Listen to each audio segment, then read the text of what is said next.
Happy New Year everyone! Ito po ang konting pagsalo-saluhan namin ng aking mga apo. Ayan, almost order. Ayan, oh, may chicken pa sila. Ito yung ano, pinagawa ko sa manugang ko. Ayan. Ayan. Oh. Ayan. Ayan po. Ayan, oh. Ito ang prutas ng aking mga anak. Ayan. Arroz Valenciana. Bigyan ng aking anak. Ayan.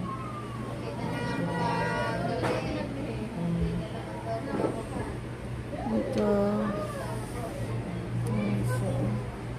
Ito isda. Ayan po ang ano namin. Ang aking mga anak. Thank you, Father God. Thanks for everything. Sana itong taon na to ay muli swertehin ng aking mga anak. Salamat po sa lahat. At healthy and patnubay mo sa amin. Salamat sa lahat.